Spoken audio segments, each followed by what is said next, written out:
Hello, welcome to LED Highway Lighting, Cost Savings and PennDOT Projects. My name is Scott Evans. I'm an electrical designer and a highway lighting reviewer for PennDOT. In the last 5 years, PennDOT has provided and/or designed LED highway lighting in 400 PennDOT new construction projects, in maintenance contracts, at interchanges, bridges, signalized intersections, roundabouts, and borough main streets. In this presentation, I'll talk about cost savings with the use of LED highway lighting versus the traditional high pressure sodium lighting, also the increased visibility based on the color of light, and also the cost savings that is available to the municipalities through liquid fuels funds, with the Cobra head luminaires being listed on Bulletin 15. Versus the traditional high pressure sodium luminaires that have been in use on highways in the last decades, the LEDs have a 2/3 energy cost savings. They're 1/3 the maintenance cost. They have a increased visibility based on the color of light, the white color versus the yellow color of the traditional LEDs, the traditional high pressure sodium LEDs. The federal government has performed a study and determined that the white color of the LEDs that you're seeing on the freeways now in the last 5 years does provide increased visibility, and it is the ideal light for roadways for driving safety. Also, Bulletin 15, which is of course PennDOT's pre-approved list of products, has 6 manufacturers of LED conventional / Cobra head luminaires. Each of these 6 manufacturers lists the maybe 3 or 4 model series. So when looking for an LED Cobra head luminaire for your municipality, it's not a long list of model numbers. It's basically 6 manufacturers are listed, and under each manufacturer there are 3 or 4 series. So a contractor or designer can choose from any the whole range of specifications for an LED luminaire. The list is not limited to certain models or certain appearances. There's a wide variety of LEDs available. The series is approved, and under each series there could be at least 100 or more different variations that the contractor or a designer could choose from. So the liquid fuels funds are available to contribute costs to your municipal LED installations if the luminaire is chosen from Bulletin 15. So there's a wide variety on Bulletin 15 to choose from, and that is not an obstacle to a contractor or designer to choose from. The incandescent lamps that we used in our homes prior to LED, they get 12 lumens per watt. Lumens is a measure of output power of the light, and watts is the input power to the lamp. Also, those incandescent lamps, they only last 3 months when they're used for 12 hours per year. In order to light 4 intersections with that type of lamp, it would cost $5,000 per year. You can see the jump in efficiency between the incandescent lamps of the type used in the home versus the LED lamps of the type used in the home. There's a jump of, well, the LED lamps of the type used in the home are 7 times more efficient than the incandescent types of lamps used in the home, and they last much longer. In order to light 4 intersections with the type of LED lamp used in the home would be much less, about $800. Here is the LED lamp that we're familiar with from the last 5-10 years, and like I said, 7 times more efficient than the previous incandescent lamps, and and at the same time, these will last 3 years running 12 hours a day. So 7 times as efficient, much longer lifetime. To run 4 intersections in a municipality with this type of lamp would be $800. So the extreme cost savings between the incandescent lamps and the LED lamps at home is it is a huge jump, of course. What we're going to see is that the LED highway lighting, when it comes to energy, um, is a savings, but it's not as extreme as what we've heard about for the home use.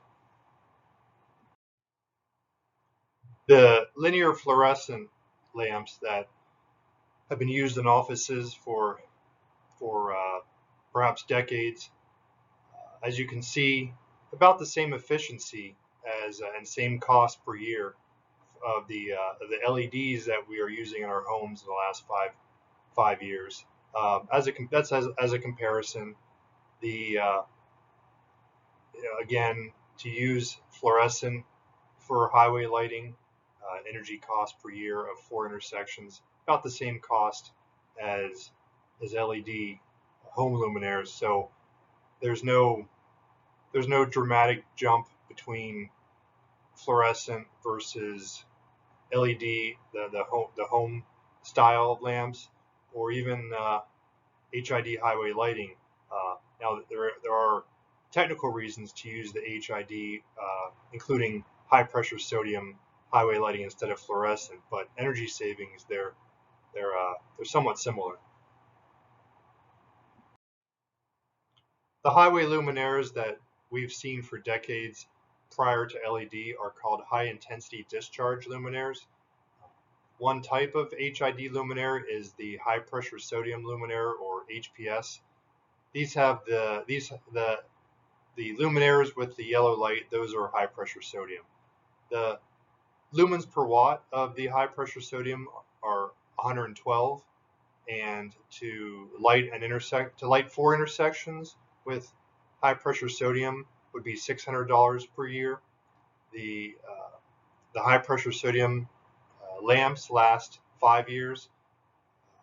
The PennDOT or municipality may replace the lamps less than every 5 years if some fail before others, and they might all be replaced at once.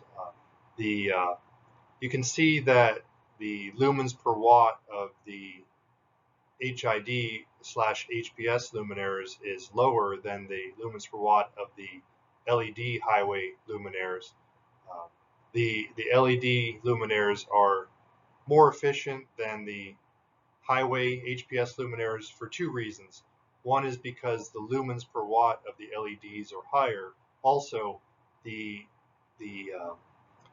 HPS luminaires lose some light within the enclosure, lose more light within the enclosure than the LEDs don't lose light within the enclosure, whereas the HPS luminaires do lose some light within the enclosure.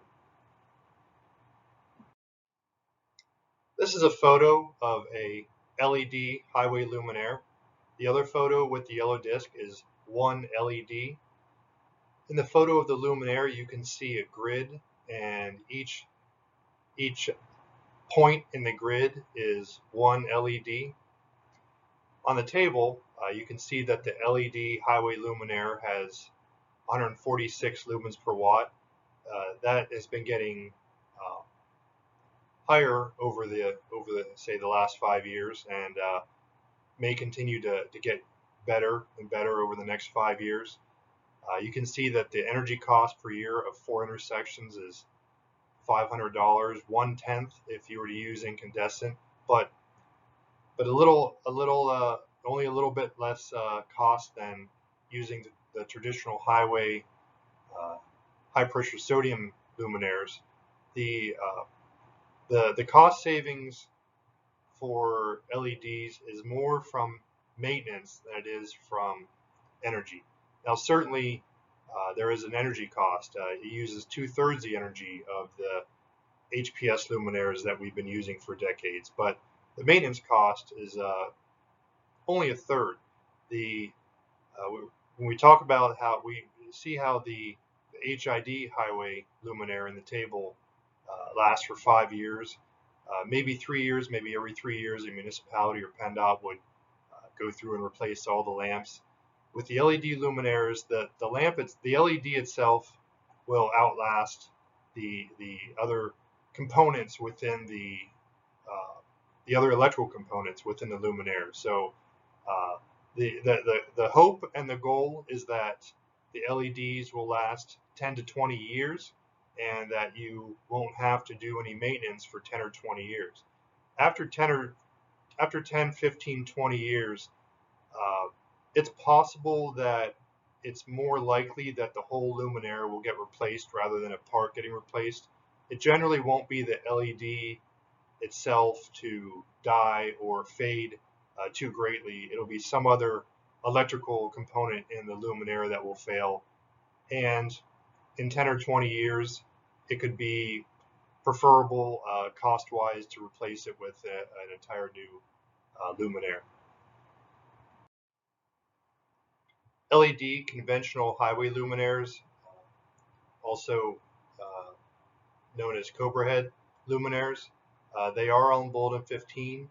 There are 6 manufacturers listed, and the specific model numbers are not listed. Under each manufacturer, it lists about 3 or 4 series of luminaires. So the first 3 or 4 characters of a model number are listed under each manufacturer. There are 3 or 4 model numbers listed, but just the first 3 or 4 characters of the model number. So the contractor or designer does not have to pick from a long list of or a short list of specific model numbers. A series can be chosen, and the series are approved. Each series has the whole range of specifications for a highway LED luminaire. The municipalities the cost of the luminaires can be partially covered by the liquid fuels funds if the luminaires are taken from Bulletin 15. Highway categories that PennDOT has installed and or designed LED highway lighting for are interchanges, bridges, and roundabouts.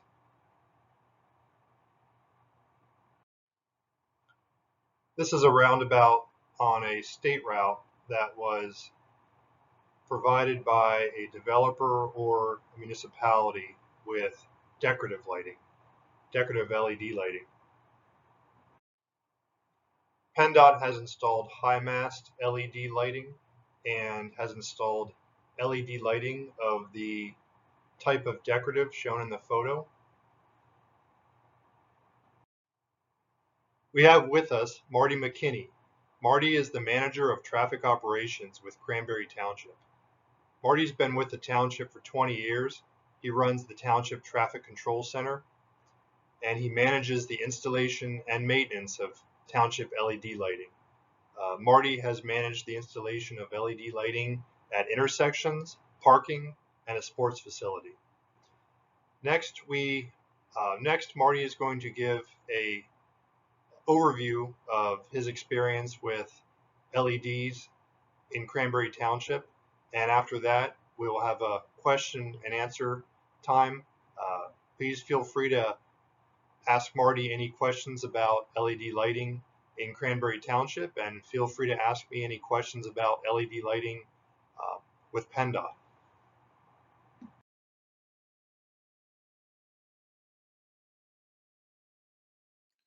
Hello everyone, my name is Rich Heineman and I'm the Stormwater Section Chief in the Maintenance Technical Leadership Division in the Bureau of Maintenance and Operations.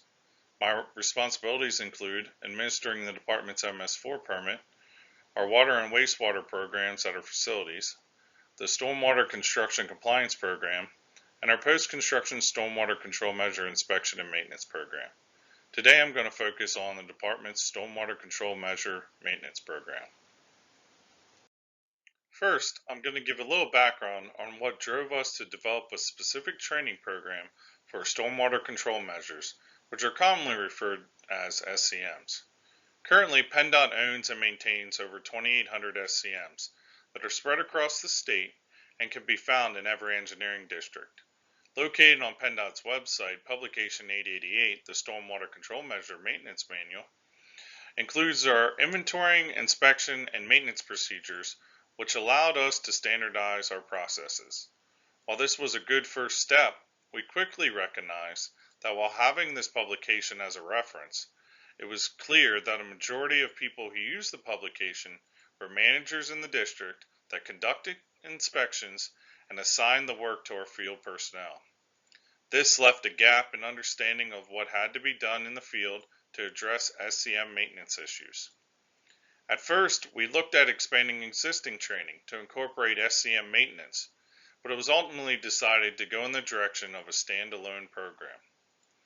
The other issue with having an inventory of 2,800 SCMs is that not all SCMs are the same and require different techniques to ensure that they are maintained properly. SCMs are what I like to refer to as living assets, meaning that many of them depend on some sort of vegetation to function properly, and dealing with vegetation in Pennsylvania's climate can be a great undertaking. Recent extreme weather events across the state has shown the importance of having properly functioning SCMs. It is important that when these assets do fail, that we can fix them quickly to ensure that they are functioning. It is key that individuals have the right tools so they can have a better understanding for a complex and less understood asset. After recognizing this issue, we quickly knew that a training program had to be developed. But before we started developing, we wanted to identify what goals were to be achieved.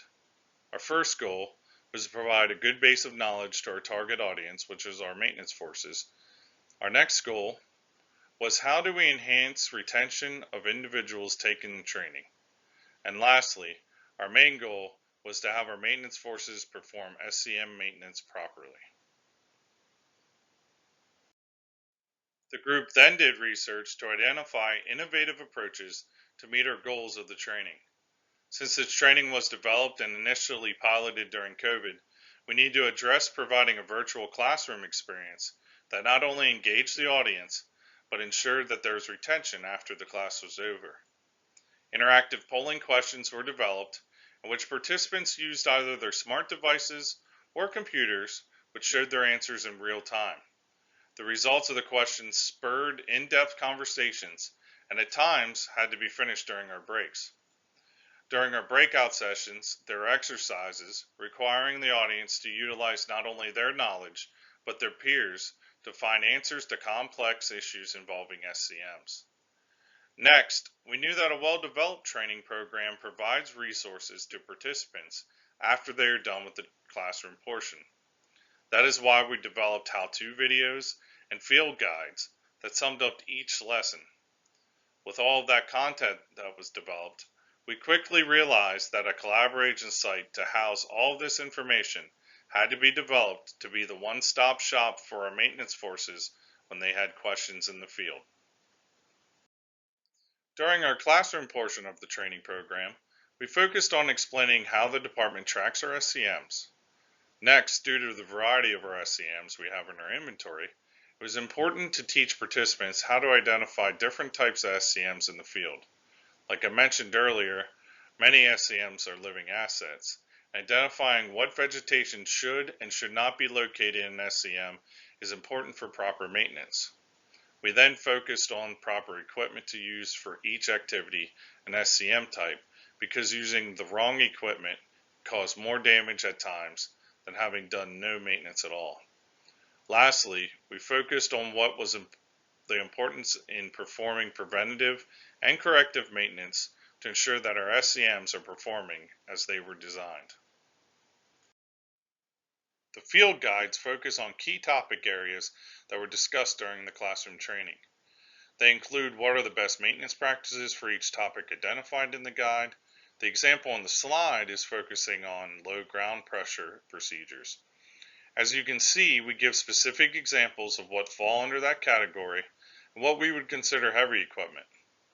We also address what we like to call always and never items. This gives our maintenance forces a quick way to know what they should be doing while performing maintenance. As you can see, an example for low ground pressure equipment is never enter any SCM when it is not completely dry. Other guides have been developed to address a variety of topics, which include everything from grass and litter control, vegetation management, and sediment removal, to name a few. Whether you like it or not, we live in a world where anyone can go to the internet and find a video on how to just about do anything. Therefore, we started developing the how-to videos to show proper maintenance and address certain issues that may arise. This allows an individual to pause the video or rewatch it in the field as many times as they would like. These videos also allow individuals to refresh their knowledge that they learned during the classroom portion of the training program. One lesson that we learned is that making the videos can be a time-consuming project. As the program evolves over time, the plan is to add videos as topics arise. The third part of the training program that was developed is the collaboration site. This site will be a one-stop shop for information regarding SCM maintenance. This will help reduce the confusion on whether the information is current and will aid in telling new staff where to find it. These sites will contain all of the training material and include the how-to videos and field guides. Our plan for the site will also include the availability for individuals in the field to ask questions and allow us to quickly provide responses. We will also be grouping FAQs by topic area, so hopefully over time, field staff can search for questions and answers that have been asked in the past. To date, we have conducted a virtual pilot with representatives from each of our engineering districts and have conducted an in-person training pilot with field maintenance personnel in September.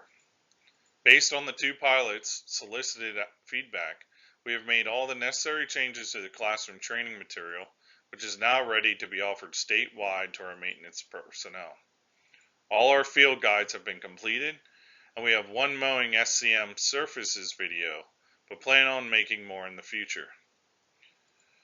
The SharePoint site is near completion and should be done by the end of the calendar year. We are also going to be working with LTAP to share the resources that have been completed and determine which topics would benefit our municipal partners. While creating a training program can be a lot of work, keeping the program current and updating the information as time goes on can be a full-time job.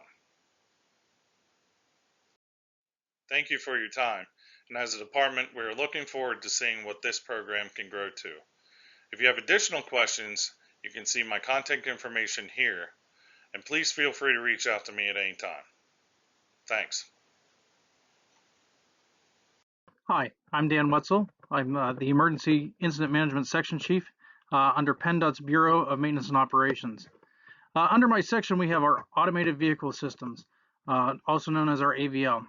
Through this presentation, we're going to go through what our AVL system is and where we're going with it and the technology changes that it has. Helping me through this and later on in the presentation, Mr. Dean Paletti is going to be talking about the future of some of the ideas that we have for the AVL system and where it could lead us. The AVL world in PennDOT is transforming to the new top-of-the-line technology. In early 2021, PennDOT was advised that the current system we were utilizing in half of our fleet would no longer work due to the cellular providers sunsetting the 3G services. With this news, our team started looking at options for moving forward. The decision was ultimately made that we were going to go ahead and install the new GeoTab Go 9 devices in all of our snow removal vehicles and put everything onto that same platform. The old AVL system was becoming very obsolete. It was rather large and hard to hide in the trucks. This system required antennas and power cables, which operators would tamper with to disarm the device or try to make it so it couldn't be seen on the internet. That's why, being so large and everything like that, it was very difficult to make it tamper resistant at times. There was points that we had to actually use tamper resistant glue to prove that these items were actually loosened and so on, to prove that fact that they were trying to hide something. It also had multiple issues, and one of the biggest issues was there was an internal battery in this device. It would swell up to the point of it would break the device and be on repairs. And with any repairs to this device it was becoming obsolete, it was very hard to get the parts, and if you could get the parts, it was very time consuming to get them installed. So the new Go 9 devices and where we were going, these new units we are in the process of switching over to are called that Go 9 device, and they're from GeoTab. They get their cell service through AT&T. These devices are often very easy to install by department force mechanics, oftentimes taking a mechanic 10 to 20 minutes for a complete installation process. That's installing the hardware and also going through the online process of getting it into the system. The fail rate on these devices nationwide are 0.5%. That's in over 2 million devices deployed. The fail rate of that is remarkable. So it's a very reliable system. The device is capable of providing the department the following features as well. It can provide GPS tracking, so we know where the truck is located. Spreader data. We know how much material the truck's putting down, the rate that they're putting it down, how far are they spreading across the lanes, different things like that. Speed. We know how fast they're going. We know the direction the truck is traveling. It also gives us safety data such as seatbelt usage. Engine diagnostics. Our mechanics are now able to utilize this device to go in and see engine diagnostics and use reports that way to help them in fixing the truck. And then also we can make automated reports and alerts set up by the user preference. So if a manager wants to see, hey, a truck's been doing 15 mile an hour over the speed limit through zones, they can get alerts to that. If a operator is spreading over 500 pounds per lane mile on a roadway, in a route, they can get notifications for that. So there's multiple alerts and settings that we can do for this new system. With the capabilities of this new system, there are opportunities to expand the usage of the platform. This new system has the capabilities of automatically informing the public on Google Maps, Waze, and 501pa.com that a work zone is just ahead, just because the vehicle turned its emergency beacon lights on. This system always has vital data to assist personnel in decision-making tools prior to even seeing the truck. So if a truck breaks down in the middle of the road and an operator calls in and says it quit running, a mechanic can now go into the garage, get on a computer without ever even seeing the truck, and find out what codes it through. Maybe it's a fuel filter plugged up. It gives you ideas for that mechanic of how to repair the truck to get it back to the garage for final repairs, instead of just going out there blindly. It also it gives you the idea of reports. So we do our oil changes on fuel consumption. This new system has the capabilities of running reports automatically and notifying garage personnel when trucks are due for oil changes and different preventive maintenance items. Now looking forward, and lastly, vision. I am now going to turn the presentation over to Dean Paletti to talk to you about cameras in our plow trucks. So Dean, I'll kick it over to you. Thanks, Dan. My name is Dean Paletti. I'm the Maintenance Services Engineer for PennDOT District 11. So where are we looking at possibly going with the future of the AVL system? Right now, we're looking at the possibility of adding plow cameras into our dump trucks and integrating them into the AVL system. This is an innovation going through the State Transportation Innovation Council process currently. Plow cameras are already being used in several other states such as Minnesota, Nebraska, and Iowa. We have a team assembled from across different divisions and units across PennDOT working on this future innovation. The Maintenance Technical Advisory Group is the group that's heading up the innovation through the STIC process. We are currently developing a pilot program that will hopefully be deployed this upcoming winter in District 10 and District 11, where we're planning on installing 30 to 40 camera units within PennDOT dump trucks. The image you see on the screen here is actually from one of the test units inside one of the District 11 Assistant Highway Maintenance Manager vehicles. So you'll be able to see what the actual driver or PennDOT dump truck is actually seeing from the windshield of the vehicle. These cameras are actually going to be mounted on the inside of the vehicle to capture images of the roadway directly in front of the vehicle. In the photo you see on the screen, this is actually the test unit that we installed in one of the manager vehicles in District 11. In the AVL software, the managers are able to see snapshots of the roadway through the windshield of the vehicle taken about every 2 minutes or so. Or the manager has an option to view a specific camera in live time. This tool is going to increase situational awareness during snow events for county maintenance managers, assistants, incident command staff, area command staff, and executive staff, because they're going to be able to actually select the vehicle with the camera installed and see what the road looks like on any route that the truck is actually traveling. So instead of just seeing the interstates and interstate lookalikes from the typical traffic cameras that we currently have today, now we'll be able to see the mainline routes as well as secondary routes. So what you're seeing here is actually a screenshot of the new AVL system with the cameras integrated. So a manager would actually be able to go into this system and quickly be able to review the snow routes and check conditions by reviewing the trip history of that particular truck or checking the live feed. So once we complete the pilot program, we're going to be evaluating the durability and the quality of the cameras and testing the features within the AVL system to determine if it's something that we could successfully integrate into more vehicles here in the future. So if this system works well, our vision would be that someday we could even integrate it into the PA 511 system. So not only could the public see where our plow trucks are at during a snow event, but they're actually going to be able to see what the road looks like from the passenger seat of the plow truck. So as we conclude our discussion on AVL, you can see there have been quite a few improvements within the technology, and we're continuing to look forward to the future to keep our fleets equipped with the most modern technology available. If you have any questions about what Dan or I discussed today, please feel free to reach out to either one of us. Here's our contact information on how to get a hold of us, and feel free to shoot us an email or give us a phone call, and we'll be happy to answer any questions that you might have. So that concludes our presentation for today, and we'll be glad to answer any questions that anyone has. Thank you.